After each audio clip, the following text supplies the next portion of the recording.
எல்சிஏனா என்ன? Life cycle assessment. அதாவது இன்றைக்கி நம்ம என்ன பார்க்க போகிறோம்னா இவிஎஸ் ஜிஇ 3451 யூனிட் 5ல் இம்பார்ட்டன்ட் டாப்பிக்கான எல்சிஏ லைஃப் சைக்கிள் அசஸ்மெண்ட்டை பற்றி பார்க்க போகிறோம்.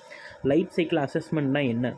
அது வளவலன்னு இருக்கும். நான் ஷார்ட்டாக சொல்கிறேன். Life cycle assessment is method understanding the material of, அதாவது லைஃப் சைக்கிள் அசஸ்மெண்ட்னா என்னென்னா இம்பேக்ட் ஆஃப் என்விரான்மெண்ட், அதாவது all stages of raw materials product use disposal எல்லாமே பார்க்குறது தான்.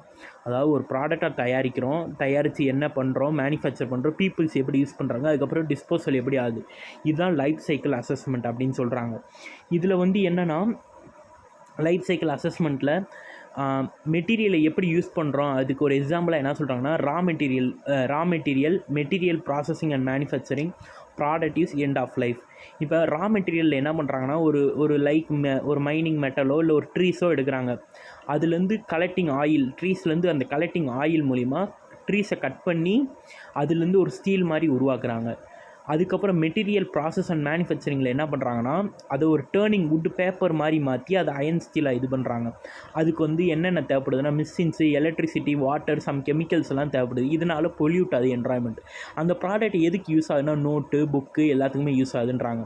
எக்ஸாம்பிள், ஒரு பிளாஸ்டிக் பாட்டிலில் drink water use steel phone. ஒரு பிளாஸ்டிக் பாட்டில் கூட எடுத்துக்கோங்க, இல்லைனா ஒரு ஸ்டீல் ஸ்பூனை கூட எடுத்துக்கோங்கன்னு சொல்கிறாங்க. அதோட எண்ட் ஆஃப் லைஃப் என்னென்னா அதை நம்ம எவ்வளோ நேரம் யூஸ் பண்ண முடியும்? ஒரு வாட்டர் கேன்லேயே பின்னாடி போட்டிருப்பாங்க, ஒரு கொஞ்ச நாள் தான் யூஸ் பண்ண முடியும், அதான் போட்டிருக்காங்க. What happen after the materials no long useful. இது ரொம்ப நாளைக்கு நம்ம யூஸ் பண்ண முடியாது.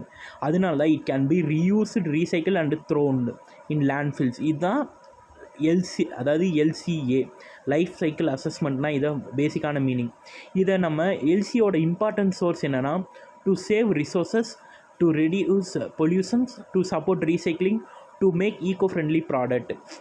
அதாவது நம்ம இந்த ரிசோர்ஸை சேவ் பண்ணணும், டு ரெடியூஸ் பண்ணணும் பொல்யூஷனை, இல்லைன்னா ரீசைக்கிள் பண்ணணும். இதை தான் அவங்க சொல்கிறாங்க.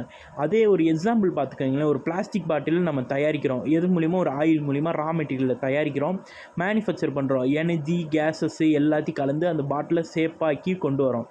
அதை நம்ம ஒன்ஸோ இல்லை 2 தடவையோ பயன்படுத்துவோம், அதுக்கடுத்து நம்ம டிஸ்போசல் பண்ணுவோம்ல. இதை தான் சொல்கிறாங்க. எல்சிஏனா ரொம்பலாம் இல்லை, லைஃப் சைக்கிள் அசஸ்மெண்ட்னா இதான் மீனிங்.